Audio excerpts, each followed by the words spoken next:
ቡምባ ወይ ከዓ ነታጉ ኣብ ዓድዋ መፈንድኡ ዝምልከት ዜናታት ኣብ ማሕበራዊ ሚድያ ይንዛሕ ኣሎ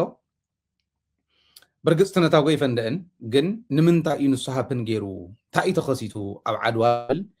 نايم جمريا نتمنى خنا طينا كاو جن توم تريوهم زلهم عبيت زعباتون عرينا ندارنا كن كيدينا مالتيو لمون كمتو عبرسي وانا استري وزلهم حقوق جنا زجوزازه وسنة كم توسنة زرعي اتحزب الجنا زجورو زلو قبرك اتحزي بالسقنا زحلمو زلو شرحي زالمو زلو تنقل زياتهم كندينا كل حقوقهم زسبرا وسانة 5 سنة على تجراي منكس تجراي مملاس دناي نجزيهم حدار جزي أخيلو بيت مغرة ماليز منكس مسراتو كندينا إذا أكل مسافة تعسيل لهم زلو نوع عوض وص مقتاو بالسقنا يرينا تناي مجمريا نتبي تمالي علت 28 كلتشن 10 مالتي ميازي 28 كلتشن 10 ليتي ساعة 10 ايو اب منبر غزا كنتيبا عدوا اتبومبا تدربي زلنا مردات اسكا حزي من الباش عريو وقحقح مسوله كانت صاري يخون مكرينا نافت كنتيبا ون كندولينا ناب كالوت ون كتم اكلات كندولينا ነገር ግን ናብ ናይ ከንቲባ ዓድዋ መንበረ ገዛ ለይቲ ሰዓት 10 ከም ዝተደርበየ እሞ ፈፀምቲ ናይዙ ወንጀል እዚዩ ናይ ዝገበነ እዚዩ ከዓ ከም ዘይተታሕዙ እዚኦም ንምሓዝ ካብ ከተማ ዓድዋ ጀሚሩ እስካዕ ክልል ዘሎ ናይ ክልል ኢልና ንፅውዖ ማለት ናይ ትግራይ ማለት ሕዚ ኦልሬዲ ዓርሱ ዝኸኣለ መንግስቲ እዩ ለዚ እስካዕ ኣብኡ ዘሎ ናይ ፀጥታ ኣካል ናይ ፖሊስ ኣካል ኣብ ምርብራብ ከም ዝርከብ ይሕብር ማለት እዩ ዳታ እዚ ነገር ግን ንምንታይ ተኸሲቱ ታይም ግበር ዘለዎም ከም ዝወል ነገራት ደጊሞም ከይፍጠሩ ኣብ ትግራይ ከምዚ ዝበለ ነገር ንኽፍጠር ኣብ ናይ መራሒ መንበሪ ኣብ ዓበይቲ ትካላት ከምዚ እናበሉ እናተደርበዩ ናፈንድኡ ገሊኦም ስጋኣት ንምፍጣር ተባሂሎም ገሊኦም ከዓ ክእለት ስኢኖም ተንፈፀምቲ እንሪኦም ዘለና ከመይም ጠጠው ክብሉ ዝኽእሉ ህዝብን መንግስትን ህዝብን ሰራዊትን ከመይ ይናበበሎም ዝብል ብደንብ ምርኣዩ ወሳኒ ይመስለኒ ኣብ ዓራሕ ኣይኮነን ብሶስ ዝሓለፈ ሰሉስ እውን ሚያዝያ 16 ምሸት ኣብ ናይ ምሕዳር ትግራይ ቤት ፅሕፈት ምሸት እዚ እውን ፈንዲኡ ኣብ ጥቃ ናይ ትግራይ ቴሌቭዥንን ናይ ግዜያዊ ምሕዳር ቤት ፅሕፈትን ከባቢ ነታጉ ከም ዝፈንደአ ከም ዝነተጎየ እስካዕ ሕዚ ዝተተሓዘ ሰብ ከም ዘየለ ይግለፅ ካሊእ እውን ኣብኣ መቐለ ኣብ ጥቃ መቐለ ዩኒቨርሲቲ ኣጋጢሙ ዝነበረ ተመሳሳሊ ናይ ነታጉ ጉዳይ እስካዕ ሕዚ ዝተተሓዘ ሰብ የለን ፍታሕ እውን የተገበረሉ ሕዚ እዚዩ ይቕፅል ኣሎ ኣብ ዓድዋ ከይዱ ኣሎ ፅዋሕንጎ ኣብ ቅድስቲ ከተማ ኣክሱም ከጋጥም ይኽእል ሽራ ከጋጥም ይኽእል ኣብካ ከጋጥም ይኽእል ከምዚ ዝበለ ነገር ንኸጋጥም እንታይ እዮም ቶም ክፍተት ፈጢሮም ዝኒአው መሪሕነት ክፍተት ድዩ ወይስ ናይ ወፃእ ሓይሊ ናይ ደገ ሓይሊ ክፍተት ድዩ ናይ ህዝቢ ድዩ ናይ መን እዩ ዝብል ምርኣይ ወሳኒ እዩ እምነት ኣለኒ ናብቲ ናይ ዓድዋ ክመልሰኩም እየ ብርግፅ እቲኣቶም እውን ነፃር ኣለና እዩ ዘሎ ፖሊስ ከም ናይ መቐለ ኣብ ካልኦት ከባብታት ዘጋጥሙ እውን ከምኡ ይኽብል ናይ ዓድዋ እውን ክነፃር ኢና ይኽብል ክትሓዙ ተስፋ ይገብር ግን ናይ መን እዩ ስንፍና እዚዩ ሰዓት 10 ለይቲ ናብ ናይ ከንቲባ ከተማ ዓድዋ መንበሪ ቡምባ ብምድርባይ ነታጉ ብምድርባይ ዝርከብ ነገር እንታይ ወይስ ከጥፍዎ እዮም ደልዮም እዚ ክገብሩ ዝኽእሉ መን እዮም ዝብል ከም ሚድያ ግምታትና ክነቕ ግምት ብግምት ዝቕመጥ ማለት ስፔኩሌሽን ማለት እዩ እቲ ጉዳይ ንረኣዮም መን እዩ ነዚኣ ክፍፅማ ዝኽእል ብርግፅ ምስ ተተሓዘ ምስ ተፃረየ ቤት ፍርዲ እውን ወሲኑ ወንጀለኛ ምስ በሎ ኢት ወንጀለኛ ምዃኑ ክፍለጥ መን ምዃኑ እውን ክፍለጥ ነገር ግን ከምዚ ዝበሉ ነገራት ንኸይፍጠሩ ንቐጻሊ እንታይ እዩ ክግበር ዘለዎ ዝብል ግን ክነቕምጥ ኣለና ከቢድ እዩ ቀስና ቀስና ከም ዝነበለ ነንባዕልካ ናብ ምጥፋእ ክበፅሕ ይኽእል እዩ እቶም ምክንያታት ተፈሊጦም ግን ብጋኖኦም ክደርቁ ምግባር ስለ ዝከኣል ነዚ እዩ ብዝተወሰነ መልክዑ ስፔኩሌት ምግባር ወሳኒ እዩ ዝብሎ ዘለኹ ሕዚ ኣብ ኩናት ዝነበርና ኢና ኣብ ኩናት ኢና ነርና በብሕድ ገዝኡ ተፈተሸ ነገር የለን ብደርጊ ዘመን ደርጊ ምስ ተሳዕረ ተገይሩ ዝብልዎ ወለድና ዝነግሩና ደርጊ ምስ ተሳዕረ ሕድሕድ ገዛ ዘለካ ብረት ሒዝካ ንዓ ምክንያቱ ናይ ደርጊ ወታደር ገዲፎሞ ዝሃደሙ ገለገሊኦም ከይተሓዙ ወታደር ዘይነበሩ ናይ ሲቪል ክዳን ሕዲጎምስ ኢሎምስ ተኸዲኖም በረኻ በረኻ እንዳኸዱ ዓዶም ንኽኣት ይሞክሩ ነይሮም ዋላ ውሽጡ እውን ክሕቡ ይሞክሩ ነይሮም ብረት ግን ኣብ ስኢሎም ኣብ ሜዳ ዝድርብይዎ ከም ዝነበሩ ናይቲ ዝማረኽ ጥራሕ ኣይኮነን ሕቡኡን እሞ ዝኽበኩም ኢሉ ናይ ዝሕባእ ሰብ ጥራሕ እውን ኣይኮነን ደርብዮም እሞ ይኸዱ እዮም ከምኡ ነይሮም ዳሕርታይ ተገይሩ ዓወት ምስ ተረኸበ ሕድሕድ ገዛ ኣብ ገዛኻ ዘሎ ብረት ፈንጂ ይኹን ናይ ነታጉን ናይ ኸላሽን ናይ ካሊእ መሊእ ኩሉ ናይ ጦር መሳርሒ ዝበሃል ኣመዝግብ ክነፅድቐልካ ንኽእል ኢና ተባሂሉ ስለዚ ተመዝጊቦም እቲ ብረት ኣይውሰድን ገለገሊኡ መከላኸሊ መሲልዎ ሓብኡ ይሕዞ ኦኬ ሓብኦም ይሕዝዎ እሞ ሓብኦም እንተሒዞም ኣበይ ከም ዘሎ እንታይ ዓይነት ብረት ኣይትፈልጥን እንታይ ዓይነት ነታጉ ወይ ክንደይ ነታጉ ኣበየናይ ገዛ ምስመን ከም ዘሎ ይትፈልጥን እዚ ንኽፅር ተባሂሉ ብደርጊ ተገይሩ ዝበሃል ወለድና ዝነግሩና ኣምፅሞ ምዝግቡ ኣመዝጊብኩም ክትሕዝዎ ትኽእሉ ኢኹም ፀገም የለን ይመዝገብ ግን ዝብል ዓይነት ፅሬት ተኻይዱ ከም ዝነበረ ሕዚ እቲ መሪሕነት ዓይነት ሓሳብ ዝሓስበሉ ግዜ እውን ኣይኮነን ጭንቂ ስለ ዘሎ ኣይኮነን ክንዱኡ ዝኣክል ፈጣናት ኣይኮነን ክንዱኡ ዝኣክል ናፍቲ ናይ ማሕበረሰባዊ ህልውና ማሕበረሰባዊ ፈተና ከኽትሉ ዝኽእሉ ነገራት ንምቁፅፃር ክንዱኡ ዝኣክል ዋጋ ሂቦም ግዜ ሂቦም ዝሰርሑ ኣይኮኑ ኣብ ምንታይ ከም ዝነበሩ ስለንፈልጥ ምክንያቱ ክውቀሱ ኣለዎም መራሕትና ስለዚ ሓደ ምክንያት ክኾን ዝኽእል ማንም ሰብ ማንም ተራ ሰብ ወታደራዊ ዲስፕሊን ዘይፈልጥ ኣፅዋር ከመይ ጌርካ ትሕዞ ዝበሃል ዘይፈልጥ ይሕዞ እሞ እንድሕር ተቐይሙ ወይ መሬት ተዘይተዋሂብዎ ወይ ገለ ክትኩሶ ይኽእል እዩ ከፍንዶ ይኽእል ውርውሮ ይኽእል እዩ ሕዚ ተወርዊራ ይፈንደእት እንታ ቡምባ ኣብ ቴሌግራም ቻናልና ከም ዝረኣኹማ ደርብዮማ ግን ኣይፈንደእትን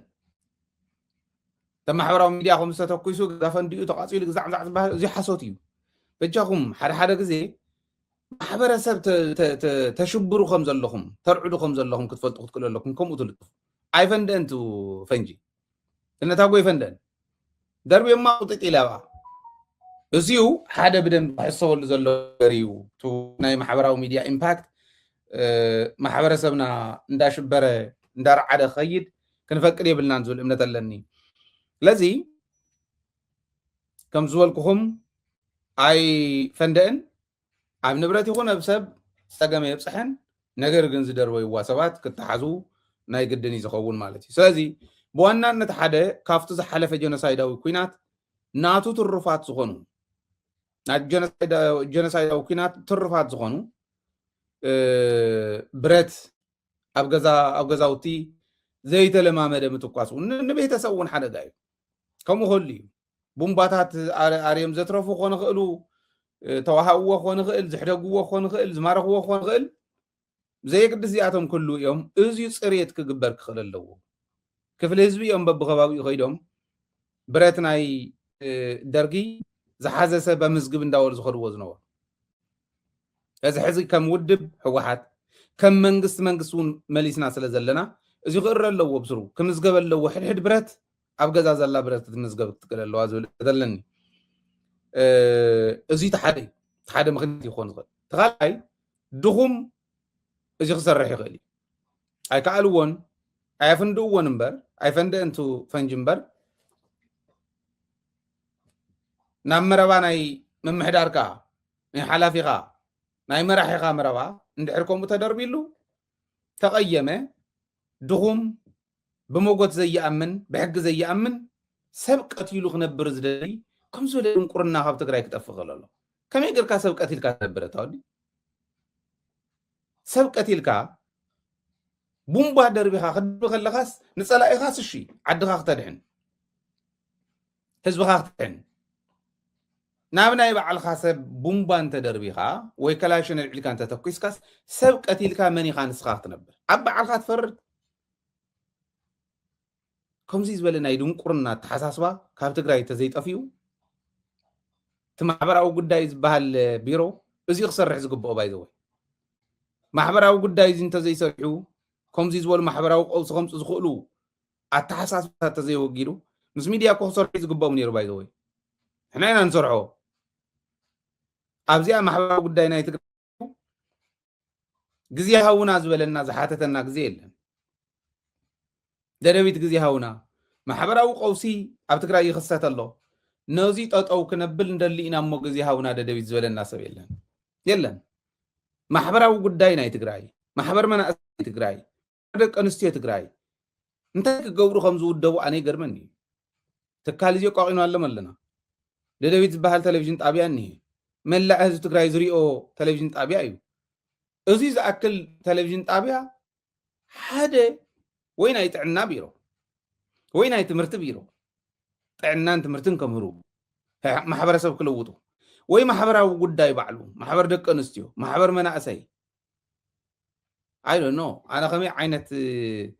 عزيم كم زلنا يفلت سلطان كشوام له ولا ويلي يخيد نعمة زيت تلقلقو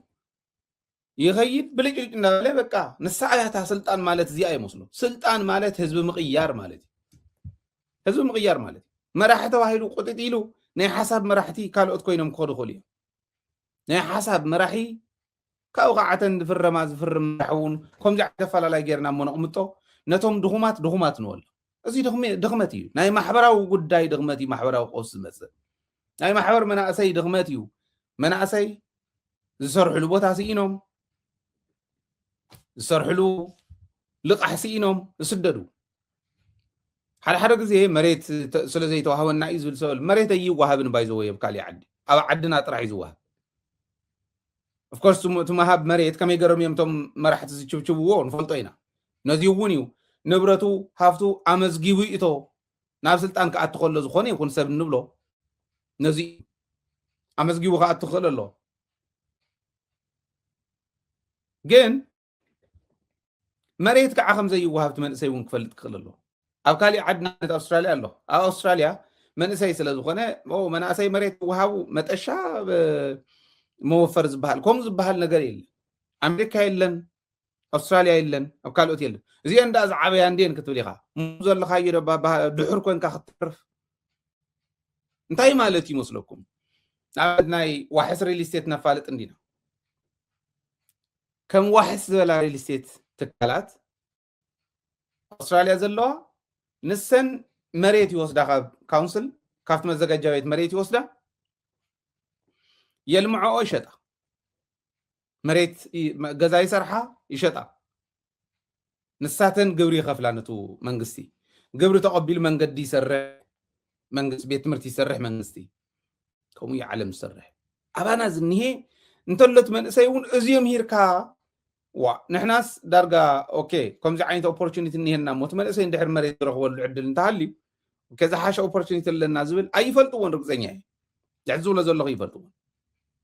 سلاز بوانا انت من تا يزلع لزلخو محبراو غداي ناي مريت ناي كالين غداي طرحته يكونه محبراو غداي محبراو قوس خمس زخول خمس يزولو سب زقتلو ناي سب هيوت زطفو نصتا تحابيرو كوصوم يزلو محبراوي اتحساسبوت محبرسبنا كلوت مغبار مس ميديا مصي برد انتهالي اب غزاخاس نقول لها وين سدراها تمليسا وي كعن خالي اختوقيا انتنا اسق انت ماهيركا انتي كتبصح خم تخيل جيغا خم مخانو نسو متكان ناي موداتا مارصين صلاي خمبر نصلاي خبلكا خلخو ناي عد صلاي ناي هاجر صلاي كياتو انترود كيغورو سلل تغياتو عد زفرس خيات نعوم محلوي كونكا عراوي تقول من الواش سونا انيمال ويلفير زبهال له ንሱ ካብ ወፃኢ ዝኾነ ጉዳይ ከጋጥም ከሎ እምበር ሰብ ክትቀትለሉ ኣይኮነ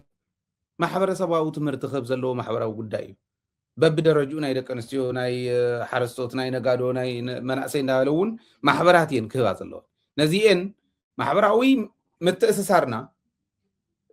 ቀውስ ከይገጥሞት ማሕበራዊ ጉዳይ ነተን ማሕበራት እውን ተሓባቢሩ ከይድ ኣለዎ ኢለ ይኣምን ኣነ ትምህርቲ እውን ሕክምና እውን ከምኡ እዚ ብዘይ ምንባሩ እዩ ተኸምኡ ኣጋጢሙ ዝኒሀ ሕዚ ዘን ቢሮታት እዚአን ክውቀሳ ክኽእል ኣለዋ እቲ ካሊእ ፀጥታ ናይታ ከባቢ ናይ ዓድዋ ናይ ከተማ ዓድዋ እዩ ዓድዋ ጎበዛት እዮም ነይሮም ኣብ ከምዚ እዩ ዝኾነ ዘምለጠ ሓይሊ እንተሃልዩ ኣብ መሓዝ ሌባ እንተሃልዩ ኣብ ምእሳር ድሓን ፅቡቅ ሪፖርት እውን እንዳቅረብና ነርና ቅድሚ ሕዚ ዋላ እቲ ካብ ሽረ ምሊጡ ዓድዋ ተሓቢኡ ዝነበረ ወዲ እውን ዓድዋ ናይ ዓድዋ ፖሊስ እዮም ሒዞም እቲ ፀጥታ መዋቅር ግን ውዳበታት ከም ዘይብሉ የርኢ ኣብ ኩሉ እዩ ኣብ ዓድዋ ጥራሕ ኣይኮነ ኩሉ ትግራይ 1-5 ዝበሃል ነይሩ ኣፍሪሶሞ ካብ 1-5 ምሊጡ ዝኸይድ ናይ ፀጥታ ስግኣት ዝኸውን መን እዩ ንምንታይ ኣፍሪሶሞ ንምንታይ እዮም 1-5 ሓጢያት ገይሮም ክስእልዎ መኪሮም በዓል ጌታቸው በዓል ጻድቃን 1-5 ኢሎም ናይ ውድብ ከምዚ ይገብርሉ ገለ ምስ ውድብ ኣጣዊቆም 1-5 ማለት ሓጢያት ምዃኑ ገይሮም ልምዓት ጉጅለ ዝበሃል ጀጋኑ ዋዕሮታት ትግራይ ተወዲበን ተኣምር ዝሰርሓሉ ዝነበራ ልምዓት ጉጅለ ፀርፊ ገይሮም ወድብዎ መለስዎ ልምዓት ጉጅለ 1-5 ተኻሊእ ካሊእ እዚኣቶም ምስ ናይ ኮሚኒቲ ፖሊስ ተሓባቢሮም ከም ዝበለ ነገር ከጋጥም እንተኮይኑን ምስ ኣጋጠመውን ከየምልጡን ንፀጥታ ሓይሊ ተሓባቢሮም ክሰርሑ ክትገብሩ ክትክእሉ ኣለኩም እዚ ዝጎድለና ካብ ኩሉን ላዕሊ ግን ማሕበረሰባዊ ኣስተምህሮ ናይ ሃይማኖት ትካላት እውን ዘለውኦ ናይ ፀጥታ ኣካላት ዘለውዎ ማሕበራት ዘለውዎ ናይ ውዳበታት ናይ ማሕበረሰብና ዘለውዎ እዚ ጌርካ መሓዝ ይከኣል እዩ ምስትኽኻል ይከኣል እዩ ዝብል እምነት ኣለኒ እንታይ ማለት እዩ እንዳ ምምሕዳር ኬድካ ነታጉ ምፍንዳእ እንታይ ማለት ናይ ፕሬዚደንት ቤት ፅሕፈት ነታጉ ምፍንዳእ መን እዮም እቶም ከምኡ ዝገብሩ ኤክስተርናል ይንግበሩ ኤክስተርናል ሰብ መፅኡ እንድሕር ኣትዩና ኣትዩ እንድሕር ከምኡ ዝገብር ኮይኑ ናይቲ ናይ ውሽጢ ዝኒሀ ሓይሊ ድበር ካኣቱ ዘይምግባር ይከኣል ነይሩ ማለት እዩ ከምቲ ቀዳማይ ዝብሎ ዝነበርኩ ብዙሕ ሰብ ሃጠው ቀጠው ይብል ነይሩ ዘይፈልጦ ኢንተሊጀንስ ማለት እንታይ ማለት ምዃኑ ዘይፈልጥ ዕግርግር ይብል በቃ በታ ትርድኦ መጠን ይሕዝ እሞ እዚኣስ ከምዚኣ እያ ትርዳእኒ እሞ እዚኣ እንታይ ይመስለካ ኢለ ይኮነን ዝሓትት ከምኡ ኢሉ ይኮነን ዝሓትት እታ ትርድኦ ክንዲጫቆይ ትኸውን ክንባይ ገብራ እሞ ዘይንሱ ካሊእ የለን ንሱ ዝበላ እንተዘይኮይና ኣኺላ ከም ዝበለ ሕማቕ ባህሊ ነዳብር ኣለና ንረዳእ እዩ ኢንተሊጀንስ ብቀዳማይ ክነልዕል ከለና ንእከለ ንእከሊት ይኮን ኢንተሊጀንስ ማለት ኢንተሊጀንስ እዩ ድሕንነት ናይ ህዝቢ ማለት እዩ ነቲ ኢንተሊጀንስ ጠንካራ ኢኻ ትገብሮ እቶም ዘለውን ተደኺሞም ትቕይሮ እቶም ዘለውን ተጥፊኦም ተኣስሮም ኢንተሊጀንስ ዝነበረ መሓውርካ ኣውፂኻ ይትሰድድን በዓል ወልደ ስላሴ ኢንተሊጀንስ ነይሮም ከይዶም ኣዲስ ኣበባ ኢንተሊጀንስ ናይ ኣብዪ ኣሕመድ የመዓራርዩ ኣለዉ ጋሪ ይኣስሩ ኣለዉ ናይ ትግራይ ንብረት ይወርሩ ኣለዉ እግረ መንገዶም ናይ ባዕሎም ሃፍቲ የኻዕቡት ኣለዉ ኣነ መሰደድክውን ኢንተሊጀንስ ማሕበረሰብ ይትሰዱ እንዲሉ እውን ኣብኣ ተኣስሩ ከመይ ጌርካ ትሰዶ ትርድኢትና ሕማቕ እዩ ዓብዪ ፈተና እዩ እዚ ነስተኻኽሎ ባህሊ እዩ